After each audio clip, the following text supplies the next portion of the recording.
The views and opinions of this broadcast do not reflect the views and opinions of Armed Media, UNU Productions, and its affiliates. Enjoy the show.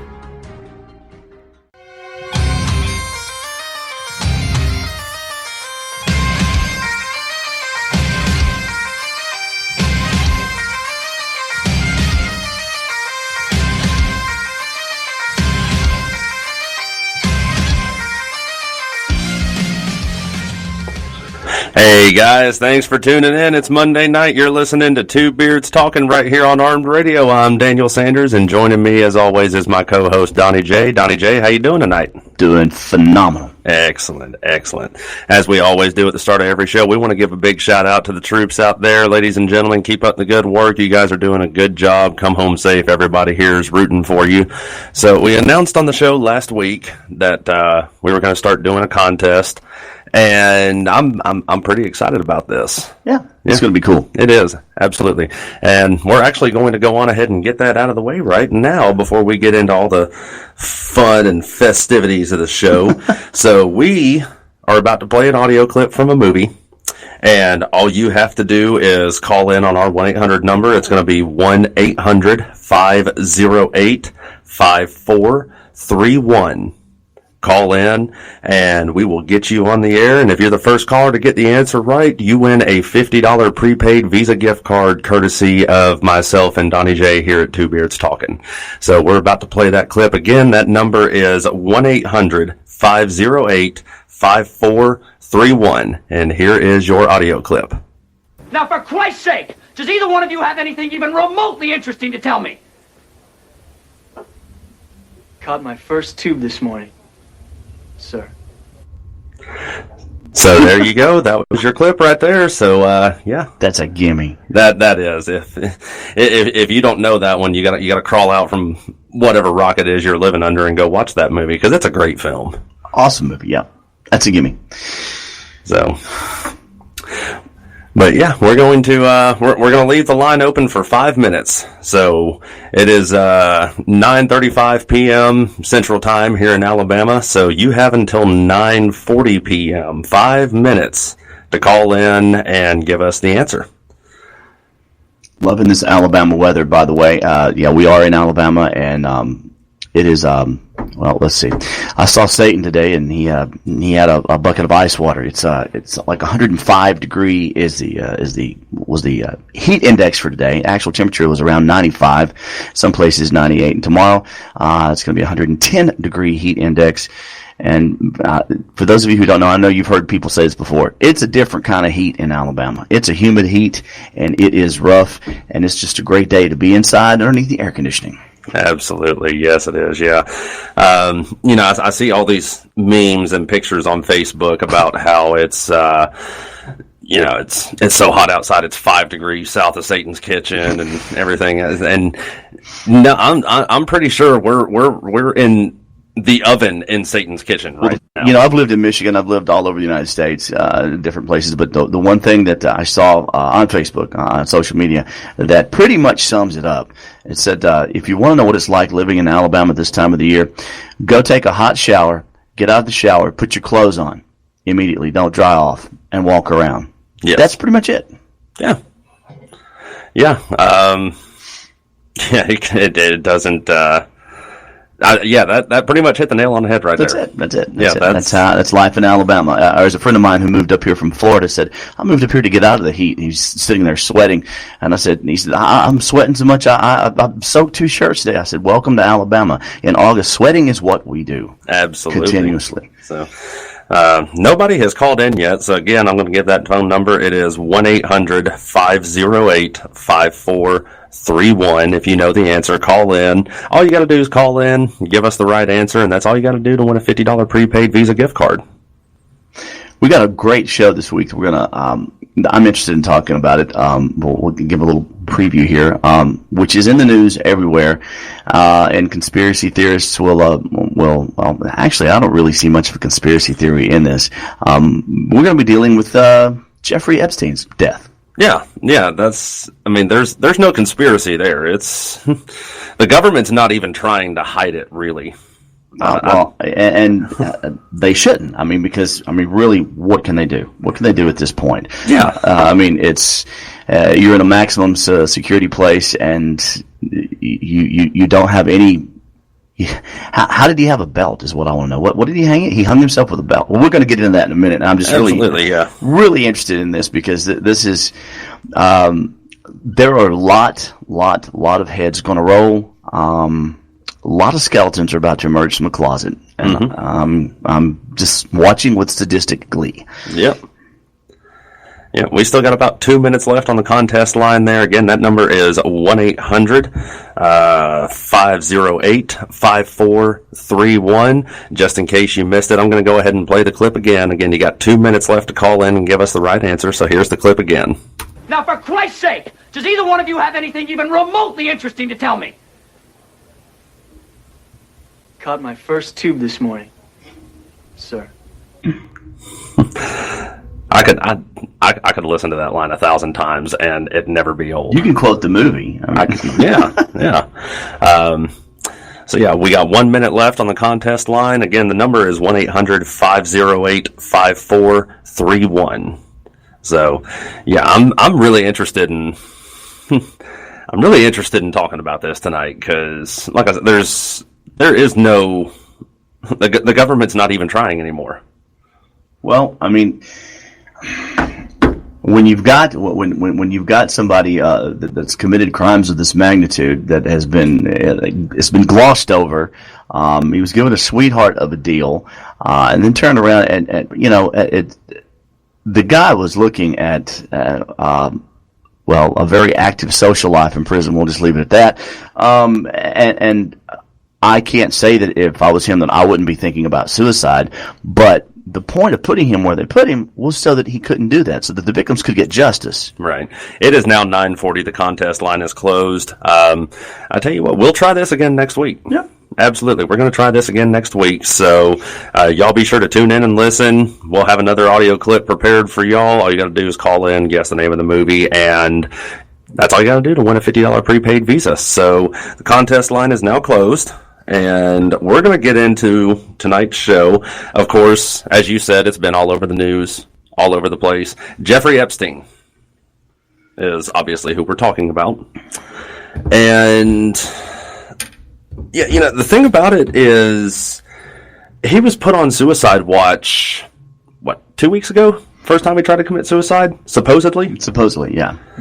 And found marks on his body, on his neck or whatever, and he tried to commit suicide. Well, when someone goes on suicide watch, and here's what I don't understand: you don't have shoelaces, you don't have a belt, you don't have any, some places. And I know this from when I was in law school. We toured a couple of different prisons, a couple of different places, and I reviewed the procedures that different places incorporate.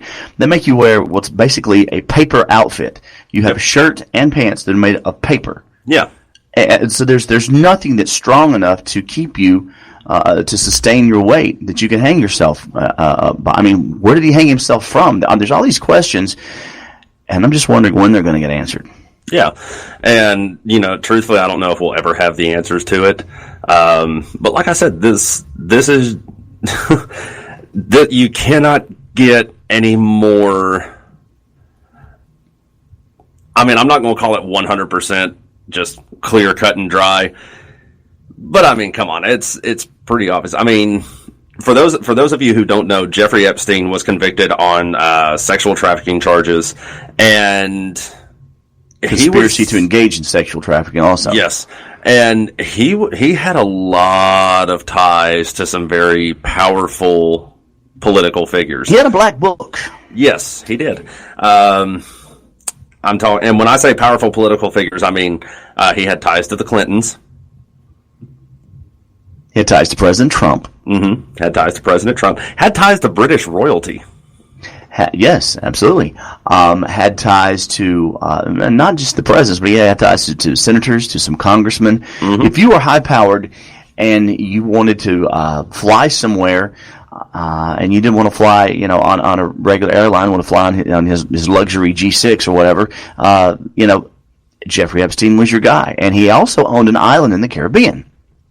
little pleasure island, if you will. And I think it's interesting to note that the people that he flew weren't just wealthy. Wealth didn't define his clientele, if you will. It was all about power, and he aligned himself with some of the most powerful people in the world. Les Wexner, owner of the Limited and the Victoria's Secret franchises. And he basically, that was like one of the main sources of his wealth. He pretty much ran the empire for Wexner. Until, of course, his first conviction, or arrest and conviction several years ago, and then he pretty much distanced himself from Epstein. But he amassed a small fortune. They're starting to say that his fortune is not as vast as he made out like it was, or it was reported.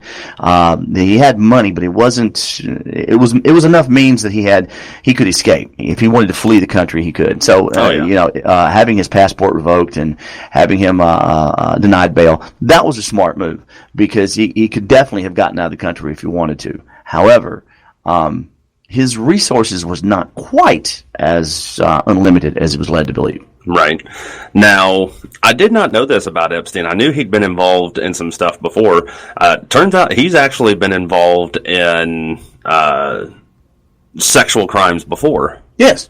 Yeah, I did not know that about Epstein. But it says right here, police began investigating him after a parent complained that he molested her 14-year-old daughter. After an investigation, prosecution, and plea negotiations on June 30th, 2008, Epstein pleaded guilty and was convicted by a Florida state court of soliciting a prostitute and of procuring an under-18 girl for prostitution. Served 13 months in custody with work release as part of the plea deal. It says federal officials had identified 36 girls as young as 14 years old who had been molested. And he got a sweetheart of a deal from the prosecutor in Palm Beach, Florida. Which basically, he did no time. He did no time at all.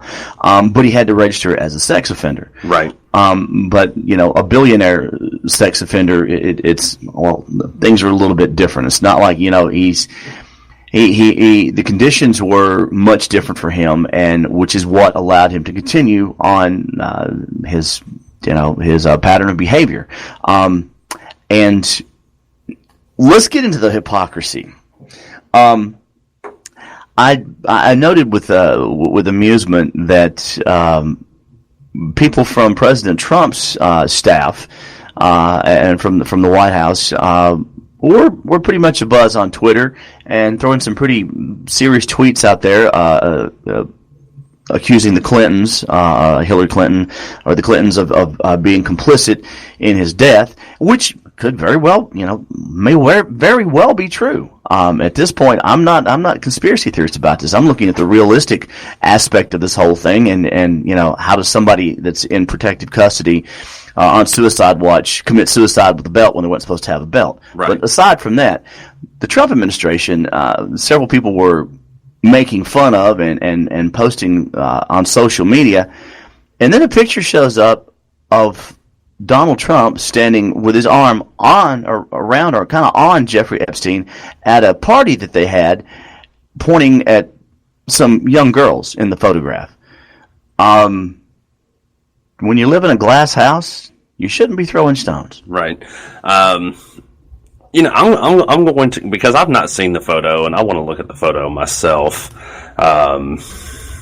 Let's see here. It's a shot, and you can see they're both looking, and it says that it's at a party that he hosted in Florida, or it might have been on his Caribbean island, but it's a picture. Yep, right there. That's the one right there. It's a party that's going on, and Trump and Epstein, they're both, and Trump's actually pointing, and you can't see it out of focus, but I read that was a shot at one of his parties, and the former president, the future president, is there, Hey, look at current her. president. Yeah. Current president, the future president, current president. I mean, he's standing right there, and that's a much younger Jeffrey Epstein. So you can tell that that's probably back in the 90s sometimes, late 80s, early 90s. Yeah, I'd say late 80s, early 90s. Yeah, late 80s, early 90s. Just based on how the picture looks. A very young-looking Donald Trump there. Yeah. But yeah, the picture itself, they are at a social event of some kind. The picture doesn't actually show what Donald Trump is pointing at, unfortunately. But there's several other photos down beneath that are showing, different, just different shots and different angles. And yeah, you're right. You don't know. Yeah, I'll give the president the benefit of the doubt because you can't really. I will give him the benefit of the doubt. I mean, he could very well be pointing at Melania, saying, "I got this smoking ass hot wife over here." Well, that was way before Melania, yeah. But he could be pointing at anything. But it's a simple fact that the hubris and the audacity of the Trump administration is to tweet on social media, post on social media, and throw shade, if you will, on the Clintons when there he is hobnobbing with Epstein right there. I mean, you can't do that, and I haven't heard. I've seen. Wow, there's there's Donald Trump. There's Donald Trump. That appears to be the same party. Wow. However, the girls in the photograph are not underage for sure. Yeah. So probably not. I would. You never can tell. This says this was in November of 1992 in Palm Beach, Florida. Wow. Nice. What we're talking about, the basic thing that I was getting to is that how can you be so hypocritical as to cast aspersions on someone else when you yourself don't exactly have a super clean alibi there. Right. And, the thing about it says right here, Trump said he wasn't friends with Epstein. New video shows him partying with him. I party with people that I'm not really friends with, and I was invited to a party. Exactly, and in the billionaire socialite world like that, it's even more common to associate with people that you're not friends with for business purposes. For business purposes, yes. I don't like you as a human being, but my business is going to benefit from your business. Right. So we're going to find some common ground where we can get along on, whether it be prostitutes at a party or whatever. Well, and that's pretty obvious because that's what Epstein was good at. I mean, he didn't have his own money, but he tried to invest other people's money, and he liked to play around with other people's money. So that would definitely Donald Trump at that time was worth probably around $5-6 billion. What's the 90s? Yeah. Pretty much the height of his empire. Yes. So that's definitely somebody that you'd want to hobnob with, but. Again, my point remains that now look at that picture, the one that one. That girl looks a little bit young. Yeah, just saying. This is a more recent photograph. This is probably late 90s, early 2000s. But the girl on Trump's arm right there, is that? That's not Melania. No, that's not Melania. That's yes, that is Melania. Are you sure? Yeah, Donald Trump and his then girlfriend Melania. Oh, okay. Yeah. Well, she looks pretty young there too. So I mean, and the president it's been said in the past that he liked him young. Well, so did Epstein, obviously, very young. But when it comes out, I'm very interested to see how many times the president flew on his plane. How many times the president visited his little island down in the Caribbean, and just kettle, kettle, thou art black. There's a pot calling the kettle black. If you're going to throw insults around to the Clintons, I would wait before. If I was him, I would have just remained silent. If I was the president, I would have told everybody in the administration nothing. Don't say a word. We're not going to, but to come out and and I have to admit, it is awfully strange that when Bill Clinton or Hillary Clinton's name comes up in something of a scandal, suddenly witnesses seem to disappear. Right. Yeah, that's that's why I said. I mean, the government's not even trying now, and like I said, he had a lot of ties to a lot of very high-powered, prolific individuals, from President Trump to the Clintons to British royalty. It says right here. At one point, Epstein also notably had ties to Queen Elizabeth's son, Prince Andrew. The extent of their relationship is somewhat unclear, but they were spotted walking together in Central Park in late 2010. At that point, Epstein, was already a convicted sex offender. Well, I mean, at that point, well, he was a convicted sex offender, but again, they're walking in the park. Now, personally, most people in their right mind would not want to be associated in any way, form, or fashion with a convicted sex offender. Right. Especially if you're a high-profile individual, if you're a person of great means, if you're royalty. I can't understand what you would be associating with him for. Right. Unless he had something still that you wanted. And I'm just going to leave that one out there. I mean. So, royalty has their own secrets as well. We're not even going to delve into that. That's a whole different can of worms. But we should stay with what's going on here in the U.S. and just how many people. As I said, I'm really we're going to be watching this very closely, as is the entire world, to see just how many skeletons come jumping out of that closet. Well, going back to that, there's.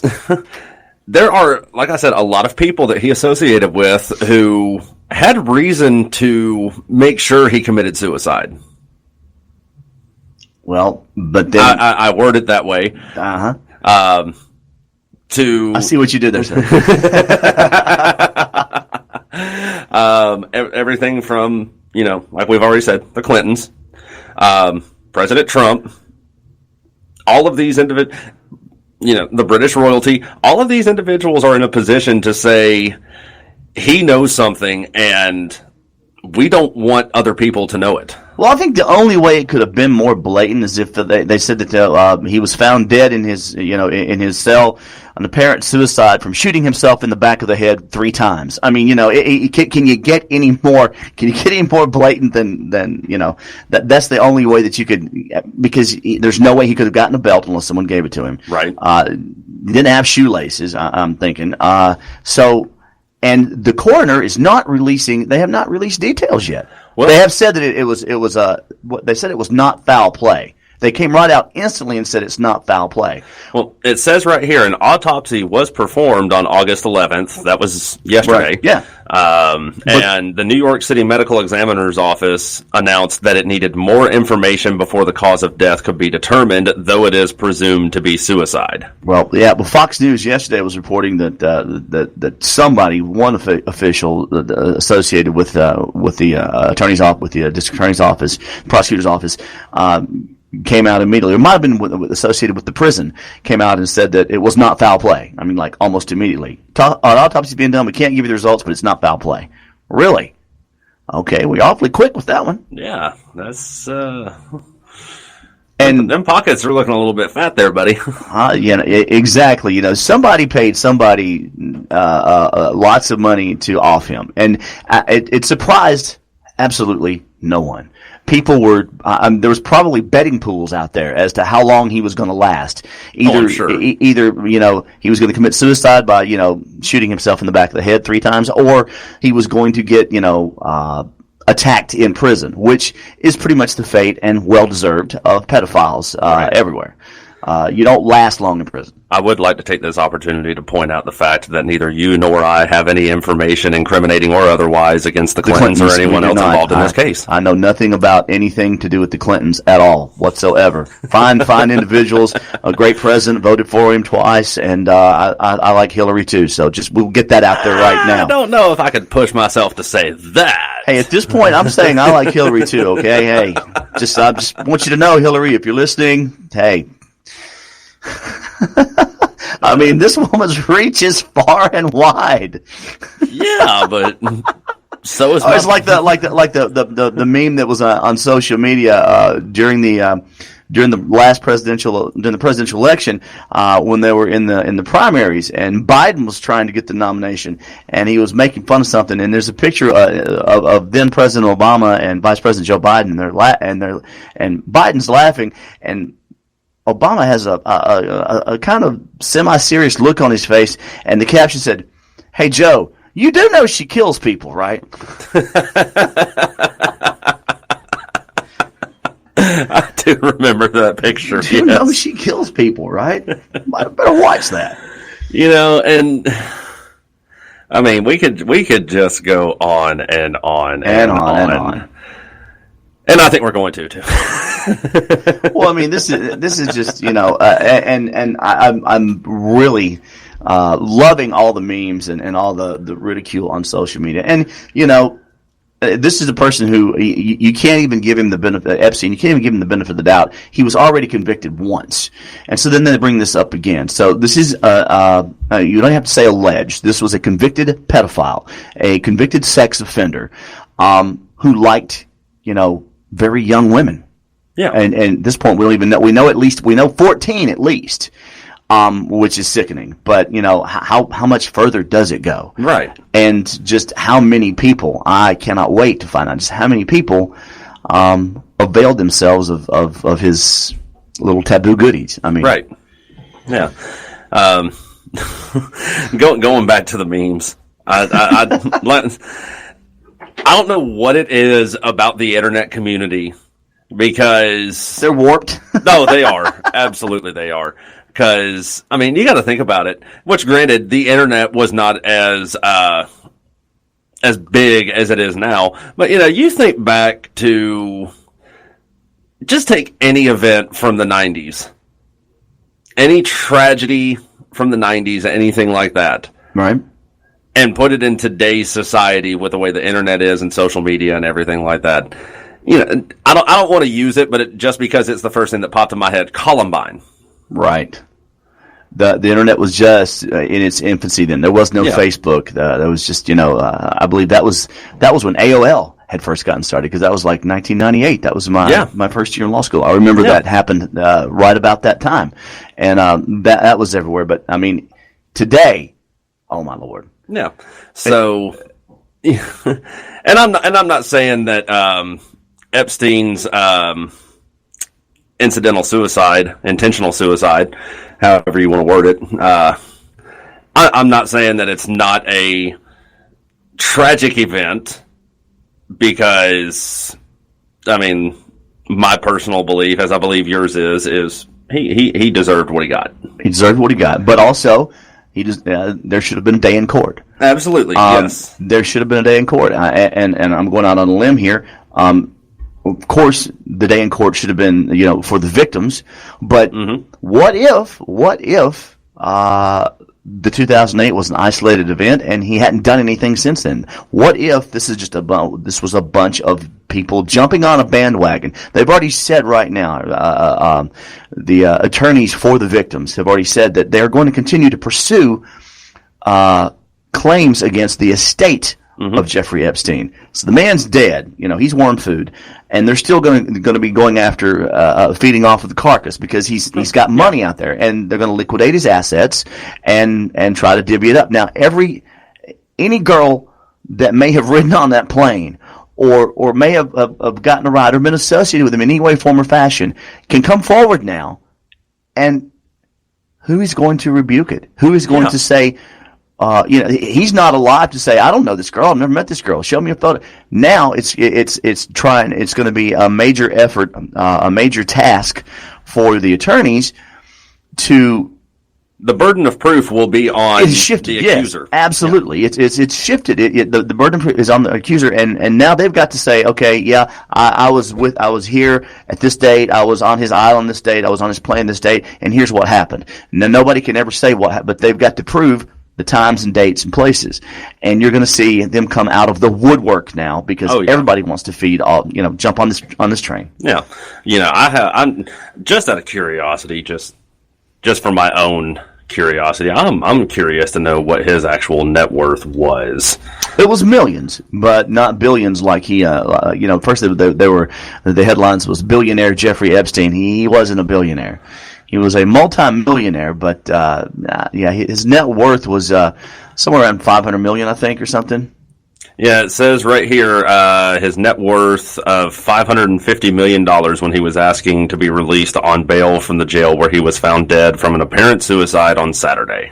550. What? That's a couple of dollars. Yeah, I'd have to budget it, but I could probably live on that the rest of my life. Yeah, I'd say so. Might have to forego the G6, the Gulf Stream 6 or the the island in the Caribbean, but I could probably have an apartment in Paris and maybe, a couple of houses here and there. Yeah, I don't know for certain that I'd, forego the plane. But definitely 550 million will buy you transit out of the country. Oh, absolutely. And a new identity somewhere else, and But the thing about it is, if I have a net worth of $550 million, I don't want to be riding around with the people beneath me on commercial airlines. Well, that's why I got to have my personal plane. There is this, but if you're looking at being a convicted sex offender for the rest of your life, you'll ride with anybody to get the hell out of Dodge. Oh, yeah, absolutely. You'll ride around on the back of a Greyhound bus to Tucson. I mean, because this guy was looking at a very active social life in jail. I mean, look at him. Okay, 3 days max if they put him in Gen Pop, if that. This guy would not last long in a prison, even if they put him in segregation sooner or later. He was going to get out and make contact with another inmate, and depending on how far Hillary's reach is. I don't think Hillary or whoever did it would have had to worry about it if he got put in Gen Pop, just simply because of the fact that he's a convicted sex offender, he's a convicted sex trafficker. He's a convicted sex offender, but a convicted sex offender with money, with assets. You got to look at that, and money and assets. Even if you go in prison, I mean. But, on the flip side of that coin, if I'm serving life in jail because I've already killed one sex offender because that's just my personal belief what have you got to lose? Exactly. I don't give a damn how much money you have because I'm already in here for life. That money's going to do me absolutely no good. I'll pay you $1 million to kill me. If you've got family on the outside, it could do them some good.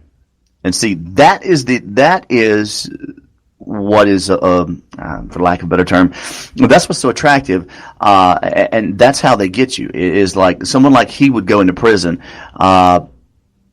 Maybe let's say you're in there with him, okay, and you're doing 6 life sentences for whatever. You're a bad guy, okay, and you're never getting out. But you have maybe a daughter, maybe a mom, maybe a son, or you have somebody on the outside that you'd like to see them taken care of, and they're not doing. They're struggling because you're in prison for the rest of your life.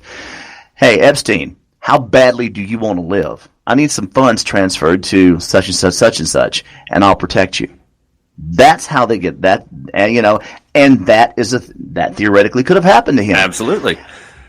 On the flip side of that coin, though, I'm serving 6 life sentences. I'm a bad guy. Hey, Epstein, how badly you want to live? There is that. For $5 million. There is that. Or somebody contacts you and says, I have somebody on the outside that is willing to send your poor old mom $1 million. Yeah. If he hangs himself accidentally before the morning, you send my family $5 million, I'll make sure you live. Hey, Mom, you got that $5 million? Oh, you did? Great. Hey, Epstein, come here. Exactly, or bidding war even, okay, Epstein says, I'll give you 5. Yeah, well, somebody on the outside's giving me 10 to off you, so what you got? This could go on and on and on. And like I said, it surprised absolutely no one. Did not surprise me. I mean, everybody was saying the same thing. Walking Dead, man. It's like on a different level, a totally different level. And I don't know this for a fact, but the people who you remember a few months ago, about 2 months ago, the largest cocaine bust they ever had up in was the port of was it Philadelphia? I believe so. Pittsburgh, somewhere. One of that they seized this freighter, this tug or whatever, with like 600 pounds or 600,000 pounds or something like that. Some ungodly some of cocaine. And they arrested, I think, the captain of the vessel and like 2 or 3 other, first mates in connection with the trafficking. And the first thing I thought of was that there's some Walking Dead men right there. Mm-hmm. Because you just lost somebody somewhere a lot of money. A lot. And, those are the people that need to be put on quote unquote suicide watch. Because you don't put them out there around the other prisoners because something's going to happen to them. And it's like I said, Epstein's time on this earth was marked from the time that they put him in there, and everyone knew it. And this is what I don't get is, he when he first went to jail over this whole incident a few weeks ago, he was initially put on suicide watch, as we already said. He was only on suicide watch for 6 days. Well, they evaluate them on a daily basis, I believe, or semi-daily basis. They evaluate them to see what their state of mind is, and especially someone that's high profile and a man of means like Epstein was. It would have psychiatrists evaluate him, see what his mental state was, and determine whether or not he could be taken off of suicide watch. Because but it would have lasted, even if he did actually commit suicide, and even if he really was a suicidal individual, it would have lasted a lot longer than less than a week, I would think. Yeah.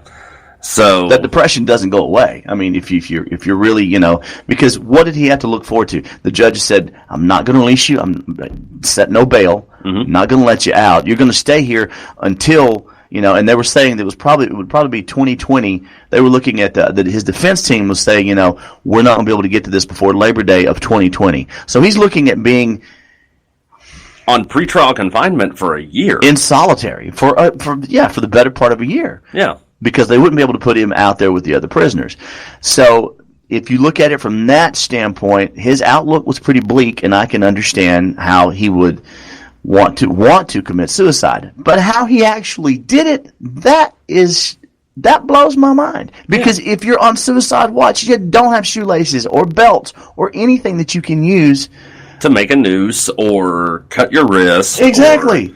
No sharp objects, they don't put you in there with a revolver, a razor blade to shave with, and a belt and shoelaces. I mean, it's what was the movie Count of Monte Cristo, where they put that the prosecutor, they finally got him, and he's put in the back of the jail cart, and the guard looks at him, and there's a revolver in there, and he looks at him and he says, "Courtesy for a gentleman."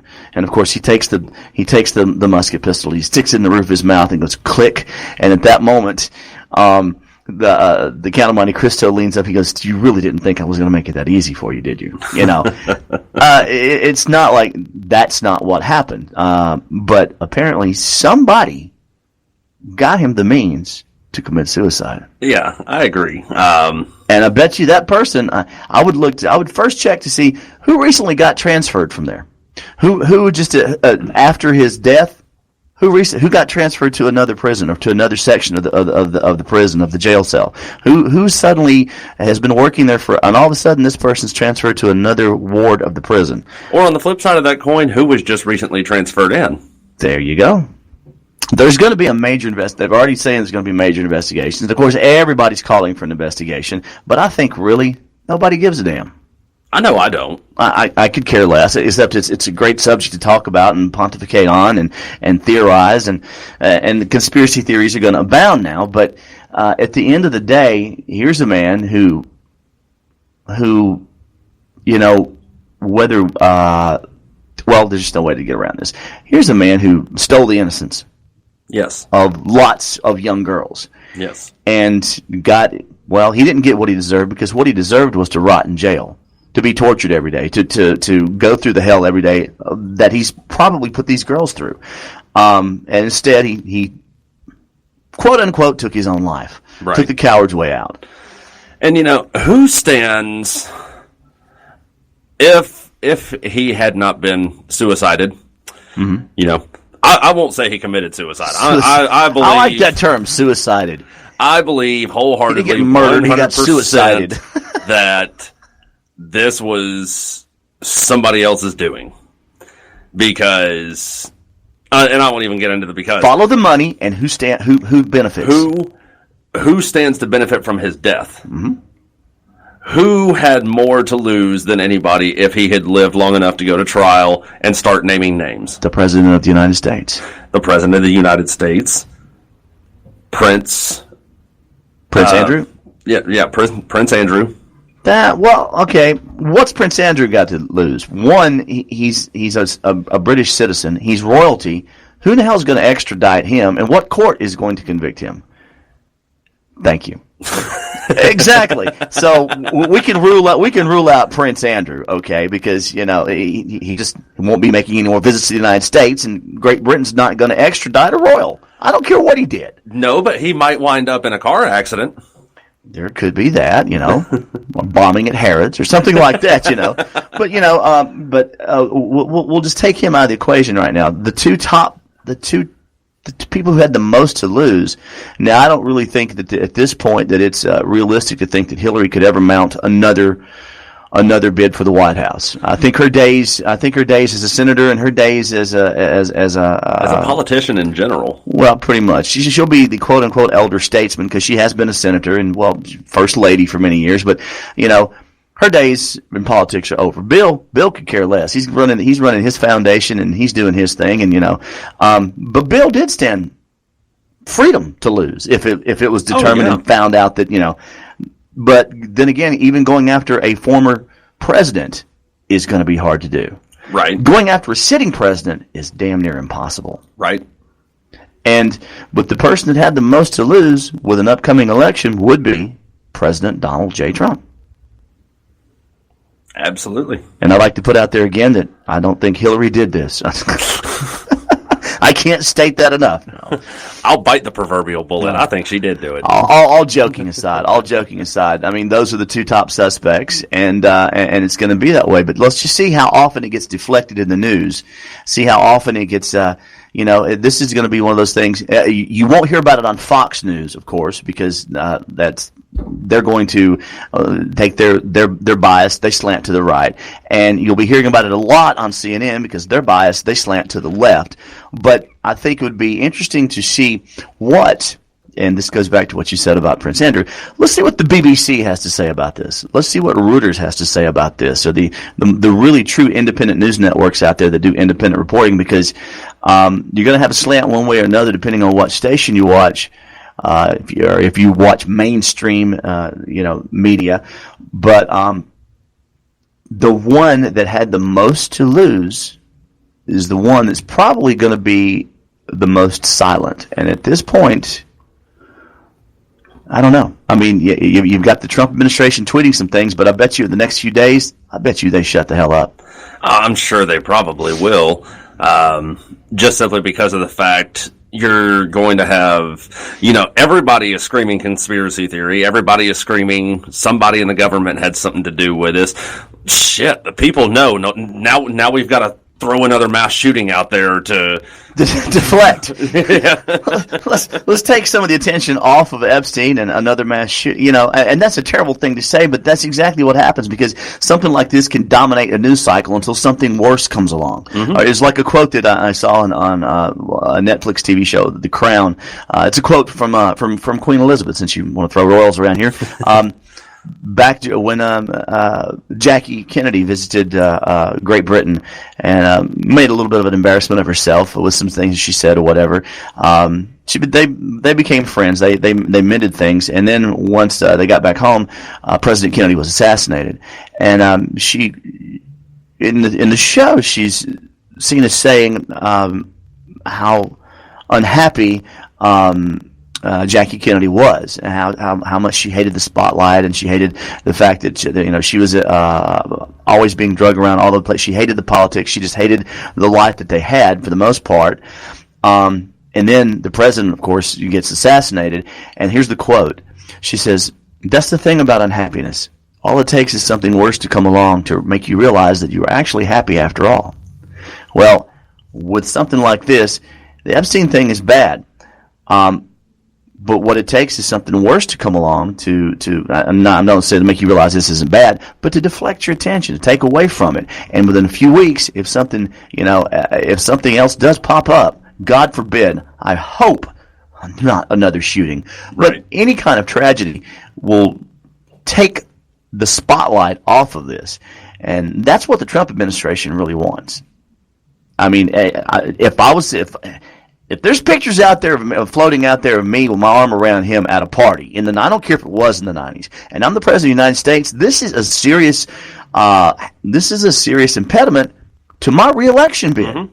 I mean, this is going to dominate every news cycle. This is cannon fodder for my opponents in the upcoming election because they're going to tie me to him every chance they get, and it's going to cripple his chances of getting reelected. Right. And, that's the other thing, too. And this is completely off topic, but... we do that sometimes. Yeah, sometimes. Rabbit trail. Shiny thing. I was having this discussion the other night with my old company gunnery sergeant. Tecumseh's curse, or the 20-year curse. Mm-hmm. 2020 is coming up. It is, indeed. And, as I'm sure you're aware, Ronald Reagan was the first president to break the 20-year presidential curse. 84? 80. Yeah. Because I was curious about that myself. 84 was the first year I was able to vote, and I voted for him in 84. He was the first president I ever voted for. For those of you who do not know what this is that we're talking about, Tecumseh's curse, the 20-year presidential curse, every president since, who was it? What was his name? President before Abraham Lincoln. Lincoln was elected in 1860. This guy was elected in 1840. You would have to ask me that. And we turn to trusty Google. Oh, yes. Because Google knows all. You said William, and I thought you were about to say William Tecumseh Sherman, but I was like, that's not who you're talking about. But no, the presidential curse. Go ahead, you got to pull up there. Tyler. Harrison. And Tyler Harrison. William Henry Harrison. Yes. Every president that has been elected to office in a year divisible by the number 20. So 1840, 1860, 1880, 1900 has died in office, either by assassination or disease, natural causes, anything like that. But Reagan broke the curse. Reagan broke the curse. There was the assassination attempt on Reagan. Yes. But he didn't die. No. And then you had, it's actually got the whole list right here. So... Wow. Let's see here. Ronald Reagan was elected in 1980, and then 20 years later, in 2000, George W. Bush. Yep. Who is still alive today. But I did not know that. I did not know there was an assassination attempt against Bush.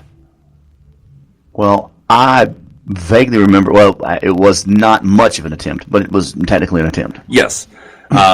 So next year is the next 20-year cycle. Here we go. Conspiracy theories, shiny things. I think that it's going to be something a little more. I don't know. I think that's what's going to.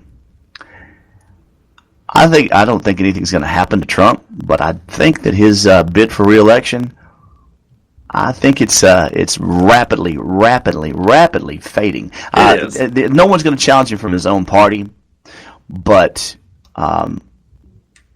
I think that, and the thing is, I don't know if there's anything. I don't know if there's a Democratic challenger that can defeat him. Unless it does come out here in the next few months or next year or so, that he did something illegal, immoral, or questionable while in the company of Epstein. And then they're going to try and deflect it onto the Clintons, which is what the administration's already done. They already started pointing fingers at the Clintons. And it's going to be one of these, finger pointing episodes, and like you said, it's going to be the Trump administration's every effort is going to be made to deflect and to put the spotlight on something else and take it off of them. Mm-hmm. But in an election year, good luck with that. Oh yeah, absolutely. Well, I mean, I personally believe the same thing happened to Hillary with the whole Benghazi and email scandal and everything like that. I truthfully believe, even though I voted for Trump, I truthfully believe that is why Hillary did not win the election. Benghazi, the email scandal, everything. Right. Yeah. Well, and here's the thing. With the exception the Benghazi aside, okay, the email situation, the Trump administration has done the same exact thing. Kushner, his son-in-law, Ivanka Trump, they've all used private devices to send messages related to the administration, and used administration devices to send private messages. It's almost as if they really just don't care. Well, which they really don't. She was using a private server at home to send classified documents. Yes, which violates God knows how many statutes of 18 USC, whatever. It violates so many of those. But the point is that's what brought her down. But the same things are being overlooked in this administration. And I'm not advocating. I'm not. I don't make any bones about it. I'm an independent for the most part. Right. I don't really subscribe to any party ideology. I'm more the candidate, not the party, and I look at all sides of the story. And right now, you know who looks really good to me? Who's that? No one. That is a really good answer. And for the second time in 4 years, you know who looks good to me? Like I said, no one. When I had to go into the voting booth 4 years ago, it was like, I'm choosing the lesser of two evils here. How do I do this? If I don't vote, I'm being irresponsible. Right. Because decisions are made by those who show up. So if you don't show up and you don't vote, then you don't have the right to bitch and complain. That's how that's just my philosophy. So I had to make a decision, which was a tough one. Okay, but I made my decision, stuck by it, and sat back and just watched everything go to hell in a handbasket. That said, here coming up in 2020, it's going to be kind of the same thing. Because nobody is emerging from the left as a front runner that's got any fresh ideas or any answers or any solution to anything. No, the left's big thing, just like it was 4 years ago, open borders, free healthcare, free school. Yeah, free. You get what you pay for. Shit. You get what you pay for. Okay, go to a stereo store or go to an electronics store and get the free stuff they give away. Yeah, you get what you pay for. Right. Look, here's free headphones. They last about a week. Free healthcare. Free healthcare sounds good. In theory, it's wonderful. Until you realize that, it's kind of like it's kind of like being in the military. When you realize you got to realize that the tank you're riding in, the Humvee you're riding in, was built by the lowest bidder. Okay, the doctor that's seeing you that you're not paying for, you might want to ask where he went to med school and what position he graduated, in his class. Right. And yeah, and that's the thing about it. Free healthcare in the civilian world will turn into free healthcare like it is in the military. And we're not even going to get into that can of worms. Doc, I broke my leg. Here's some ibuprofen. Change your socks, drink water, and stay motivated. There you go. If it's above the waist, ibuprofen. Below the waist, Gold Bond foot powder. So, And Motrin. Yes. And the silver bullet.